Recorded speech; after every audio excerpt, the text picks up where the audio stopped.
Hello மக்களே, எல்லாரும் எப்படி இருக்கீங்க? நல்லா இருப்பீங்கன்னு நினைக்கிறேன். Welcome to KPS Banu stories. இன்னைக்கு நைட் வாட்ச் அப்படின்ற ஒரு மூவி பற்றி பார்க்கலாம். ஸ்டார்டிங் சீன்லேயே ஒரு பையனை இன்ட்ராகேஷன் ரூமில் வச்சுருக்காங்க.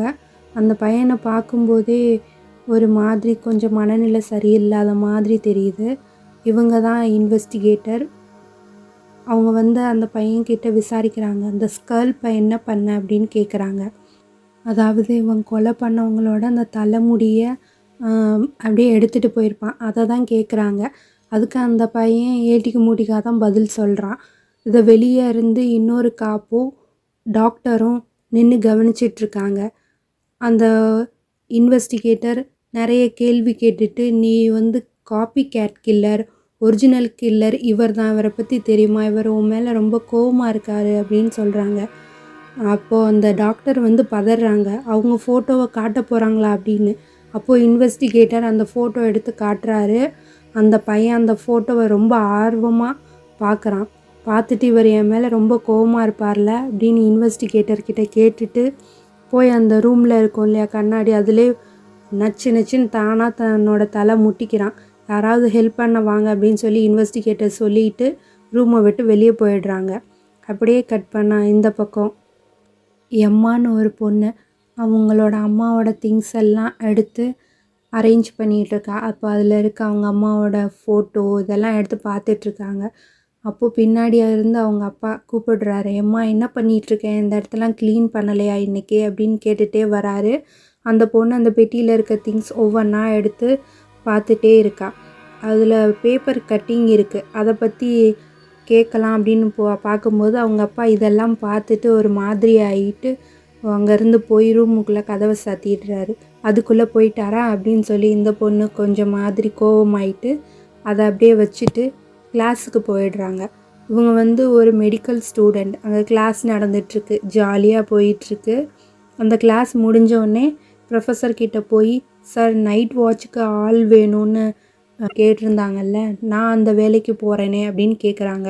அப்போ அந்த ப்ரொஃபஸர் சொல்கிறாரு, இந்த வேலைக்கு பசங்க தான் சூட் ஆவாங்க, இப்படி நான் சொன்னால் பூமர்னு என்ன சொல்லுவீங்க அப்படின்னு அவரே சிரிச்சிட்டு சொல்கிறாரு. இல்லை, என்னால் பார்க்க முடியும் அப்படின்னு இந்த பொண்ணு சொல்கிறாங்க. சரி, நான் உனக்கு ரெக்கமெண்ட் பண்ணுறேன், நீ போ அப்படின்னு சொல்லி அனுப்பி வைக்கிறாரு. அந்த பொண்ணும் அந்த இடத்துக்கு போகிறாங்க. அங்கே இருக்க காப் இவங்க தான், பார்க்கவே கொஞ்சம் மிரட்டலாக இருக்காங்கல்ல, இவங்க தான் அந்த இடத்த செக்யூரிட்டி பண்ணுறவங்க.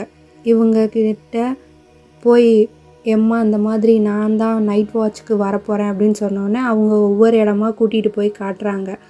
இந்த மாதிரி தான் அந்த இடத்துல யாராவது வந்தாங்கன்னா இந்த மாதிரி ரெட் லைட் எரியும், பயப்படாத அப்படின்னு சொல்லிட்டு அப்படியே கூட்டிகிட்டு போகிறாங்க. அந்த இடத்த பார்க்கும்போதே ஒரு மாதிரி தான் இருக்குது எம்மாவுக்கு. இருந்தாலும் அவங்க பின்னாடியே போகிறாங்க.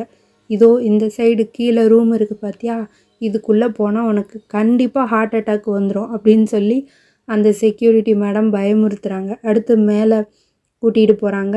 அங்கே ஒரு ரூம் இருக்குது. இந்த ரூமில் தான் ஏற்கனவே நைட் வாட்சில் இருந்தவங்களுக்கு அந்த சம்பவம் நடந்தது. இதுக்குள்ளே ஒரு பொண்ணு கத்துறது அடிக்கடி கேட்கும் அப்படின்னு சொல்லியிருக்காங்க. நீ அந்த பக்கம் போகாத, யாருமே இப்போ அங்கே போகவும் மாட்டாங்க அப்படின்னு ரொம்ப பயமுறுத்துகிற மாதிரி அந்த செக்யூரிட்டி சொல்லிகிட்டு இருக்கும்போது, அவங்களுக்கு என்ன ஆச்சுன்னு உங்களுக்கு தெரியுமா அப்படின்னு சொல்லி அவங்க பேரெல்லாம் சொல்லி கேட்குறாங்க. எம்மா, இதை பற்றி உனக்கு எப்படி தெரியும் அப்படின்னு கேட்கும்போது, நான் பேப்பரில் படித்தேன் அப்படின்னு சொல்லி ஹீரோயின் சொல்லி சமாளிச்சிடுறாங்க. ஹீரோயின் திரும்ப வீட்டுக்கு பார்க்கும்போது அவங்க அப்பா படுத்திருக்காரு, சமைக்கவே இல்லை. ஓவனில் சிக்கனை வச்சுட்டு மறந்துட்டு அப்படியே படுத்துட்டாரு. அப்பா ஏன் சமைக்கலை அப்படின்னு சொல்லி கோவமாக சண்டை போட்டுட்டு எம்மா வேலைக்கு கிளம்பி வந்துடுறாங்க. அந்த இடத்தெல்லாம் அப்படியே பார்க்குறாங்க. பார்க்கும்போது ஒரு மாதிரி அவங்களுக்கே பயமாக இருக்குது. கொஞ்சம் தைரியத்தை வர வச்சுட்டு அந்த ரூம்குள்ளே போகக்கூடாதுன்னு சொன்னாங்கல்ல, அங்கே அந்த சைடு ஒரு பொண்ணு கத்துற மாதிரி இருக்குன்னு சொன்ன அந்த ரூமுக்கிட்ட போய் பார்க்குறாங்க. அப்போ அந்த கேட்டி பாதிக்கப்பட்டவங்க கத்துற மாதிரியே சவுண்டு கேட்குது. அது வேறு யாரும் இல்லை, எம்மாவோட அம்மா தான்.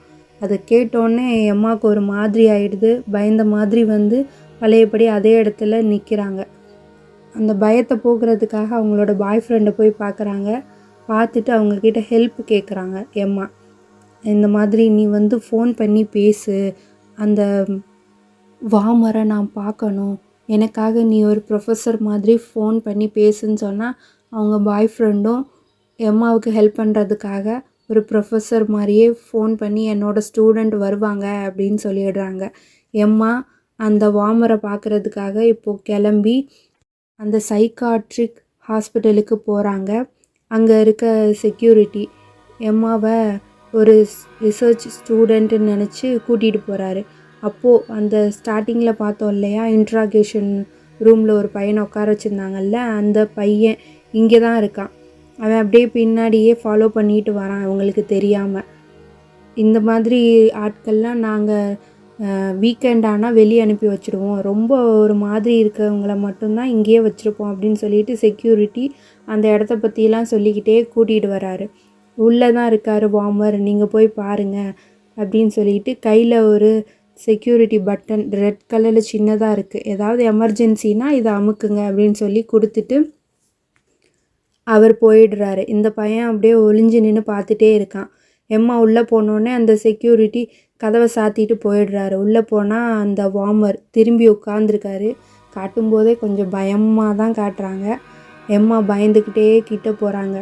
போனோடனே தன்னோட செல்ஃபோன் எடுத்து ஆன் பண்ணி அவரை ரெக்கார்ட் பண்ண ஆரம்பிக்கிறாங்க. பாருங்கப்பா, இவர் தான் அந்த வார்மர், எப்படி வயசாகி போயிருக்காரு பார்த்தீங்களா, இவரை பார்த்து தான் நீங்கள் பயப்படுறீங்க, நீங்கள் பயப்படாதீங்கப்பா, இப்போது நான் இருக்கேன், இவரால் ஒன்றுமே பண்ண முடியாது அப்படின்னு சொல்லி எல்லாத்தையும் ரெக்கார்ட் பண்ணிவிட்டு வெளியே வரலான்னு பார்க்கும்போது டோர் லாக்கில் இருக்குது. ஒருவேளை அந்த பையன்தான் பூட்டிட்டானோ என்னவோ. அடுத்து அங்கே வார்மர் வச்சுருக்க பொருள்லாம் என்ன இருக்குதுன்னு பார்க்கலாம் அப்படின்னு சொல்லி ஒரு க்யூரியாசிட்டியில் எம்மா எல்லாத்தையும் எடுத்து பார்க்குறாங்க.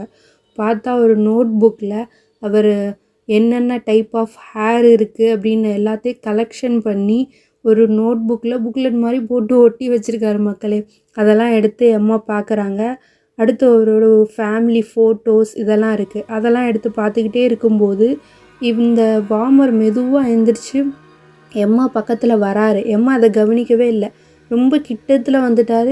தலையில் கை வைக்க போகிற நேரம் எம்மா சுதாரித்து அப்படியே அங்கேருந்து விலகி ஓடி வந்து கதவை யாராவது திறங்கன்னு வேகமாக பயத்தில் தட்டுறாங்க. ஆனால் யாருமே திறக்க மாட்டுறாங்க. இந்த சைடு வார்மர் எம்மாவை ரொம்ப நெருங்கி வந்துட்டுருக்காரு. இது வரைக்கும் பயம் இல்லைன்னு சொல்லிகிட்டு இருந்தவங்களுக்கு இப்போ கதி கலங்குது, யாராவது திறங்கலேன் அப்படின்னு சொல்லிட்டு கதவை டம்னு தட்டும்போது கடைசி நேரத்தில் அந்த செக்யூரிட்டி வந்து கதவை திறந்துடுறாரு. எம்மா தப்பிச்சா போதுண்டான்னு சொல்லிட்டு உருண்டு பரண்டு எப்படியோ வெளியே ஓடி வந்துடுறாங்க. நீங்கள் எதுக்கு கதவை பூட்டினீங்க அப்படின்னு செக்யூரிட்டி கிட்ட சத்தம் போட்டுகிட்டே வரும்போது அங்கே அந்த டாக்டர் இருக்காங்க. அதாவது இன்ட்ராகேஷன் ரூமில் இருந்தாங்க இல்லையா, இவங்க ஒரு சைக்காட்ரிஸ்ட் போல இருக்குது, இங்கே இருக்காங்க. நீங்கள் ஏன் இப்படி சத்தம் போட்டுட்ருக்க, நீ என் கூட வா அப்படின்னு சொல்லி கூட்டிகிட்டு போய் எம்மா கிட்ட விசாரிக்கிறாங்க. நீ வந்து ஸ்டூடெண்ட் இல்லை, நான் கண்டுபிடிச்சிட்டேன், நீ எதுக்காக இங்கே வந்தேன்னு கேட்கும்போது எம்மா அமைதியாகவே இருக்காங்க. அப்போது டாக்டர் வந்து நான் போலீஸ்க்கு ஃபோன் பண்ணுறேன் அப்படின்னு சொல்லி மொபைல் எடுக்கும்போது எம்மா அந்த மாதிரி உண்மையை சொல்லிடுறாங்க தான் எதுக்காக வந்தேன்னு சொல்லிட்டு. எங்கள் அப்பாவும் அம்மாவும் தான் அந்த வார்மரால் பாதிக்கப்பட்டவங்க, அவரை பார்த்து எங்களுக்கு பயம் இல்லைன்னு சொல்லிட்டு போகிறதுக்காக தான் வந்தேன். என்னோடய அம்மா கேட்டி இவர்னாலேயே தற்கொலை பண்ணி இறந்து போயிட்டாங்க. என்னோட அப்பாவும் இவரால் இப்போது ரொம்ப பயந்து போயிருக்காரு அப்படின்னு சொன்னோடனே அந்த டாக்டர் கொஞ்சம் பாவம் பார்த்து, சரி உன் அப்பாவை வந்து என்னை வந்து பார்க்க சொல்லு, நான் அவருக்கு கவுன்சிலிங் கொடுக்குறேன், நீ இதை மறுபடியும் ஆரம்பிக்கிற மாதிரி தெரியுது, அவருக்கும் அந்த வார்மருக்கும் வந்து குழந்தைங்க குடும்பம்லாம் இருக்குது, அவரும் பாதிக்கப்பட்டிருக்காரு, நீ இதை பெருசுப்படுத்தாத, உங்கள் அப்பாவையும் சரி பண்ணிடலாம், வார்மரை நீ இதுக்கப்புறம் வந்து பார்க்காத அப்படின்னு சொல்லி வார்னிங் கொடுத்து அனுப்பி வச்சிடுறாங்க. கட் பண்ணால் இந்த சைடு கிளாஸ் நடந்துகிட்ருக்கு.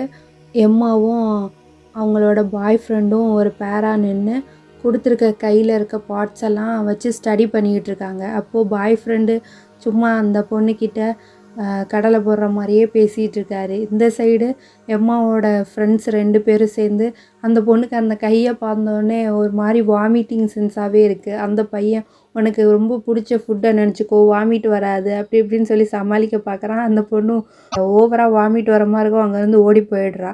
இந்த பையன் பாய் ஃப்ரெண்டு எம்மாவுக்கு அந்த ஹேண்டில் ரிங்கெல்லாம் மாட்டி ப்ரொப்போஸ் பண்ணிகிட்ருக்கான். திடீர்னு அந்த இடத்துக்கு எம்மாவோட அப்பா வந்து நிற்கிறாரு. நீ ரொம்ப கஷ்டப்படுறம்மா, இனிமேல் நைட் வாட்ச் வேலைக்கெலாம் போகாத, அப்பா உனக்காக நிறைய பணம் சம்பாதிச்சிட்டு வந்திருக்கேன், இங்கே பாரு அம்மாவோட வாட்சை விற்றுட்டேன் அப்படின்னு சொல்லி அவர் பாட்டுக்கு பேசிகிட்டு இருக்காரு. அப்பா நீங்கள் போங்கன்னு எம்மா சொன்னாலும் கேட்காம திரும்ப திரும்ப அதையே சொல்லவும் எம்மாவுக்கு கோவம் வந்துடுது. அவங்க அப்பா அங்கேருந்து கூட்டிகிட்டு வந்துடுறான். அதுக்கப்புறம் பொறுமையாக அவரை வச்சு பேசும்போது, எம்மா நீ என்ன பண்ணியிருக்கன்னு தெரியுதா, இதெல்லாம் வேண்டாம், நீ வேலைக்கு போகாத, அப்பா நான் பார்த்துக்கிறேன் உன்னை அப்படின்னு சொல்லும்போது, அப்பா நீங்கள் பயப்படாதீங்க, இதோ பாருங்கள், நான் அந்த வாமரை போய் பார்த்தேன், அவர் எப்படி இருக்காருன்னு பாருங்கன்னு ரெக்கார்ட் பண்ணதெல்லாம் போட்டு காட்டும்போது அப்படியே அம்மாவோட அப்பாவுக்கு கதி கலங்குது. நீ மறுபடியும் எல்லாத்தையும் ஆரம்பித்து வச்சுருக்க, உனக்கு இதெல்லாம் இதோட சீரியஸ்னஸ் உனக்கு புரியுதா இல்லையா அப்படின்னு சொல்லி தன் பொண்ணை திட்டுறாரு. அப்புறம் அவர் காம் ஆகிட்டு இப்போ தான் ஒரு உண்மையை சொல்கிறாரு. அவருக்கு இப்போ நீ இருக்கங்கிற உண்மை தெரிஞ்சிடுச்சு அம்மா அப்படின்னு சொல்லும்போது அம்மாவுக்கு அப்படியே கொஞ்சம் பயமாக இருக்குது. இந்த சைடு அந்த வாமரை ஏதோ ஒரு ரூமில் வச்சு அவர் மேலே அந்த மோல்டெல்லாம் போடுவாங்க இல்லையா, அந்த மாதிரி போட்டு அவரோட ஃபேஸ் மாஸ்க்கை அந்த பையன் ரெடி பண்ணுறான். அதான் அந்த ஒரு மொட்டை அடித்த பையன் இருந்தாலும் ஒரு மாதிரி அந்த பையன் ரெடி பண்ணிகிட்ருக்கான். அதுக்கப்புறம் அவன் எங்கேயோ கிளம்பி போகிறான். கையில் என்னமோ எழுதியெல்லாம் வச்சுருக்கான். ஒரு சைடு வாமரோட பேர், இன்னொரு சைடு மேப் மாதிரி ஒரு இதெல்லாம் எழுதி வச்சுருக்கான். அது போயிட்டு எங்கே போகிறான்னா நேராக ஒரு சர்ச்சுக்கு போகிறான். அங்கே இருக்க ஒரு சிஸ்டரை பார்த்து அவங்கக்கிட்ட பேசுகிறான். நான் உங்களை தான் பார்க்க வந்தேன், அவங்க தான் என்னை பார்க்க சொன்னாங்கன்னு புரியாத மாதிரியே பேசுகிறான். அவங்களும் சரி இவனுக்கு ஏதோ பிரச்சனை அப்படின்னு புரிஞ்சுக்கிட்டு, யாருப்பா உன்னை பார்க்க சொன்னாங்க, அது இதுங்கிற அதுக்கு பேர் இல்லையா, அவங்க யார் அப்படின்னு கேட்கும்போது அவன் கையை தூக்கி காட்டுறான். அதில் இருக்க பேரை பார்த்தோன்னே அவங்களுக்கு கதி கலங்கிடுது.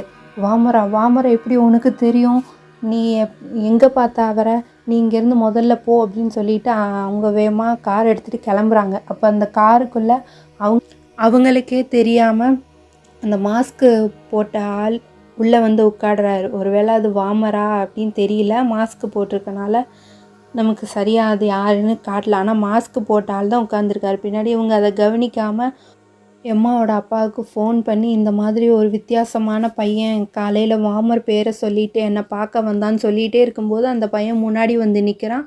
பின்னாடி மறைஞ்சிருந்த அந்த மாஸ்க் போட்ட நபர் அப்படியே அந்த லேடியோட கழுத்தை அறுத்து விட்டுறாரு. இதுக்கப்புறம் தான் அந்த இன்ட்ராகேஷன் ரூம் சீனை நமக்கு காட்டுறாங்க. ஸ்டார்டிங் சீன் காட்டியிருப்பாங்க இல்லையா, அது இப்போது எம்மா வேலை பார்த்துட்ருக்கும்போது அங்கே அந்த எம்மாவோட ப்ரொஃபஸர், அப்புறம் இன்வெஸ்டிகேட்டர், அந்த டாக்டர் எல்லாரும் மொத்தமாக வராங்க. எம்மா நீயும் வா அப்படின்னு சொல்லி கூட்டிகிட்டு போய் புதுசாக வந்திருக்க டெட் பாடி அப்படின்னு சொல்லிட்டு திறக்கும்போது பார்த்தா அந்த சிஸ்டர் அவங்கள பார்த்த உடனே எம்மாவுக்கு ரொம்ப ஷாக் ஆகிடுது. இவங்க என்னோட காட் மதர், இவங்களை எனக்கு தெரியும் அப்படின்னு சொல்கிறாங்க. பார்த்தா அவங்க தலையில் அந்த தலைமுடியே இல்லை, அந்த ஸ்கர்ல் பண்ணி எடுத்துட்டான் அந்த கில்லர். பார்த்துட்டு எம்மாவுக்கு ரொம்ப ஷாக்காக இருக்குது. அவங்க உடனே அந்த காப் எம்மா கிட்ட விசாரிக்கிறாங்க. இவங்க எங்கே இருந்தாங்க, அப்படி இவங்களோட பேர் என்ன, அம்மா அப்பா எங்கே இருக்காங்க அப்படின்னு இதெல்லாம் விசாரிக்கும்போது தான் இதில் இந்த வாமரால் பாதிக்கப்பட்ட குடும்பத்தோட பொண்ணு தான் எம்மாங்கிற விஷயம் இப்போ தான் இவங்க எல்லாருக்குமே தெரியுது.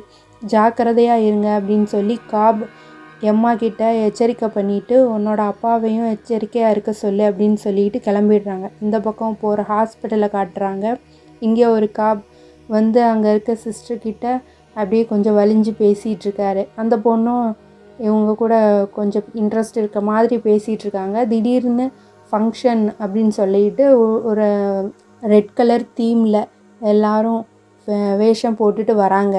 இந்த சைடு உள்ளே இருக்க அந்த பையன் இருக்கான் இல்லையா, ஆரம்பத்தில் ஒரு பையன் காட்டினாங்கல்ல, அவன் ரூமுக்குள்ளே இந்த டோர்கிட்ட காது வச்சு வெளியே என்ன நடக்குது அப்படின்னு கேட்டுக்கிட்டு இருக்கான். இந்த சவுண்டு கேட்டோடனே ரூமில் இருக்க ஒரு கண்ணாடியை உடச்சி அதுலேருந்து ஒரு சின்ன பீஸ் எடுத்து தன்னோட தலையை தன்னையவே காயப்படுத்திக்கிட்டு உடம்பு முழுக்க அவங்க ரெட் கலரில் அந்த ரத்தத்தை பூரா பூசிட்டு இப்போ ஃபங்க்ஷனுக்கு வந்தாங்களே ஆட்கள், ஆட்களாக அப்படியே எஸ்கேப் ஆகிட்டான்.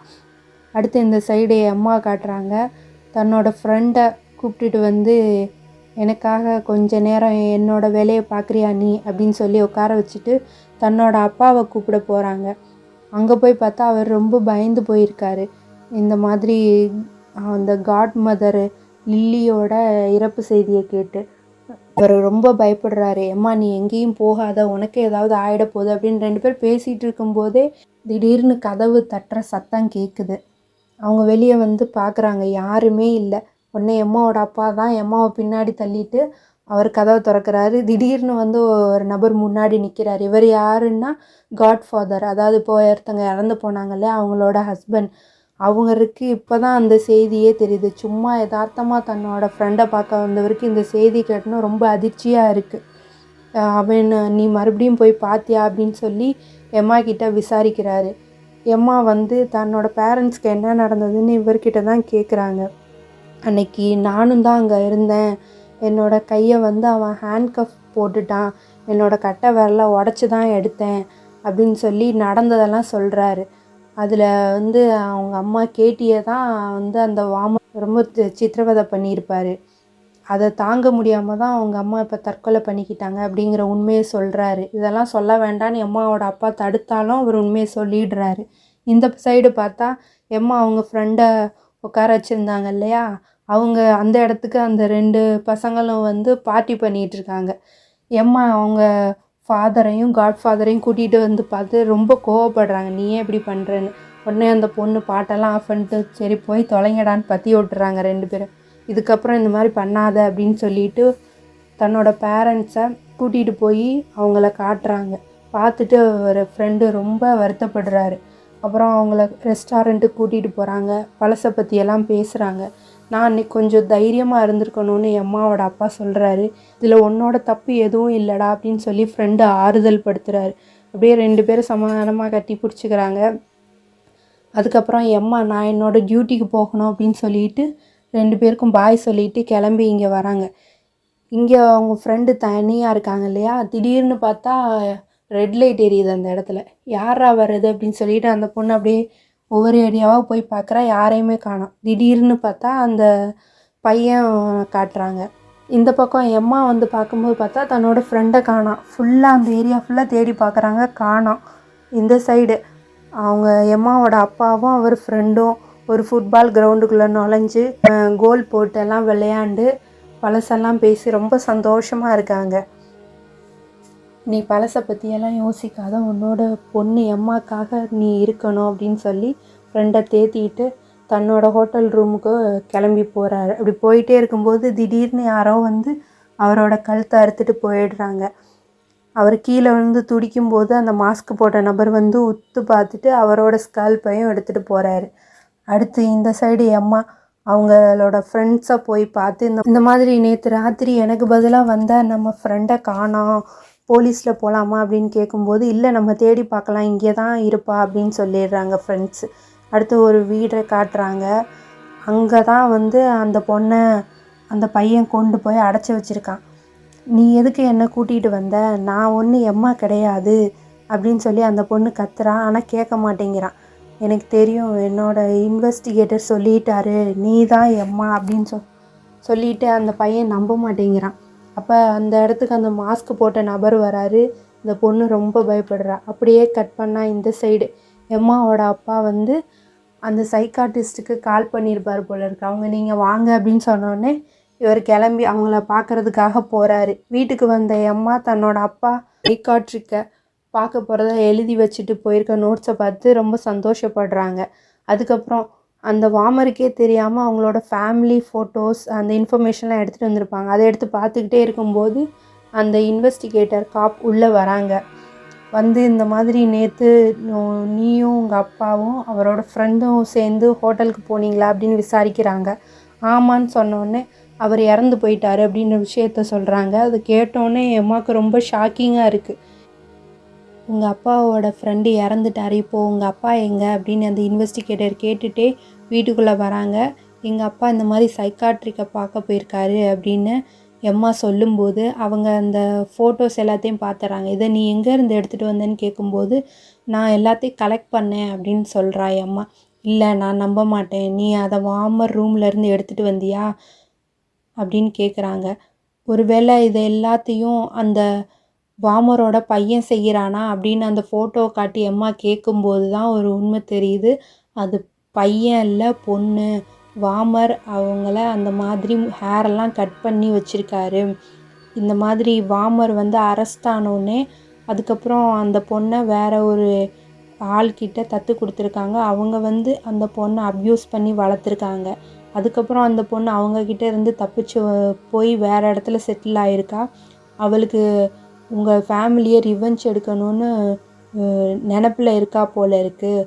பசங்களை விட பொண்ணுங்களுக்கு தான் 90% இந்த பழி வாங்குகிற குணம் இருக்குது அப்படின்னு சொல்லிட்டு அந்த இன்வெஸ்டிகேட்டர் ஒரு ரிப்போர்ட் மாதிரி சொல்கிறாங்க. இது அவங்களா படத்துக்காக சொல்கிறாங்க மக்களே, நீங்கள் எதுவும் மனசில் வச்சுக்காதீங்க. இதை கேட்டோன்னே எம்மாவுக்கு ஷாக்காக இருக்குது. உன்னோட அப்பாவையும் இப்போ காப்பாற்றி ஆகணும், உடனே வா அப்படின்னு சொல்லி அந்த இன்வெஸ்டிகேட்டர் எம்மாவை கூப்பிட்டுட்டு அங்கேருந்து கிளம்புறாங்க. இந்த சைடு எம்மாவோட அப்பா சைக்காட்ரிக்கை பார்க்க வந்துட்டார். அவங்களும் இவருக்காக தான் காத்துட்ருக்காங்க. வந்து மலையில் நனையாமல் அவரை பிக்கப் பண்ணி உள்ள கிளினிக்குள்ளே கூட்டிகிட்டு போகிறாங்க. இந்த சைடு அந்த பையன், நீ எம்மா இல்லையா அப்படின்னு சொல்லி ரொம்ப பாசமாக அந்த பொண்ணுக்கிட்ட பேசும்போது, அந்த பொண்ணு எனக்கு கொஞ்சம் தண்ணி கொடு, இங்கே வா, நீ ரொம்ப அழகாக இருக்க, அந்த மாதிரியெல்லாம் பேசி பக்கத்தில் வர வச்சு தன்னோட கையில் மாட்டியிருக்க சங்கிலியை வச்சு அவன் கழுத்தை நெரிச்சு கதையை முடிச்சிடுறான். இந்த சைடு சைக்காட்ரிக்கிட்ட எம்மாவோட அப்பா உட்காந்து பேசிகிட்டு இருக்கும்போது அப்போ தான் சைக்காட்ரிக் சொல்கிறாங்க, உங்களுக்கு ஃபேமிலி இருக்க மாதிரியே வாமருக்கும் ஒரு ஃபேமிலி இருக்குது. என்னதான் இருந்தாலும் உங்கள் பொண்ணு அந்த மாதிரி பண்ணியிருக்கக்கூடாது. நீங்கள் எப்படி என்னை பார்க்க வந்தீங்களோ அதே மாதிரி அன்றைக்கி உங்கள் ஒய்ஃபும் அந்த சேஃப் ஹவுஸுக்கு போகும்போது ஒரு சிலந்தியை பார்த்துருப்பாங்க அப்படின்னு ஒரு புரியாத புதிர் மாதிரியே பேசுகிறாங்க. பேசிகிட்டே இருக்கும்போது காஃபி கொடுக்குறான், அதையும் குடிச்சிடுறாரு. இந்த மாதிரி பேசும்போது அவருக்கு ஒரு சந்தேகம் வருது. உடனே எந்திரிக்கலான்னு பார்க்குறாரு. அதுக்குள்ளே சைக்காட்ரிக் வந்து அவரோட கையில் ஹேண்ட் கஃப் போட்டுடுறாங்க. போட்டுட்டு, நீயா வந்து என்கிட்ட மாட்டிக்கிட்ட, இப்போ நான் வந்து எங்கள் அப்பா வாமர்கிட்ட உன்னை கூட்டிகிட்டு போக போகிறேன் அப்படின்னு சொல்கிறாங்க. இந்த பக்கம் இன்வெஸ்டிகேட்டரோட காரில் போய்கிட்டு இருக்க எம்மா தன்னோட ஃப்ரெண்டுக்கு என்னாச்சுன்னு தெரியலையேன்னு மறுபடியும் ஃபோன் பண்ணி பார்க்குறாங்க. அப்படி ஃபோன் பண்ணும்போது இந்த பக்கம் அந்த பொண்ணு அந்த பையனை கொன்னுட்டா இல்லையா, அதனால் அப்படியே மெதுவாக தவந்து போய் ஏய் சிரி ஃபோனை அட்டன் பண்ணு அப்படின்னு சொன்னால் ஃபோனை அட்டன் பண்ணிடுது. எம்மா நீ இப்போ எங்கே இருக்க, அந்த இன்வெஸ்டிகேட்டர் தான் வாமரோட பொண்ணு அப்படின்னு இந்த பொண்ணு தப்பாக சொல்லிடுறான்.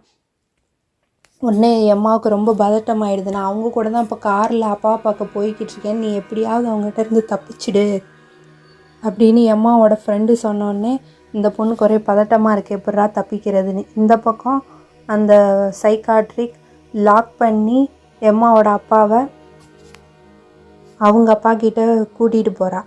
அங்கே போனால் அந்த வாமர் நல்ல கோட்லாம் மாட்டிகிட்டு இவருக்காகவே காத்துட்ருக்காரு. நீ அப்போ என்கிட்ட இருந்து தப்பிச்சிட்ட, இப்போ தப்பிக்க முடியாது அப்படின்னு சொல்லி அவரை கொல்ல பார்க்குறாரு.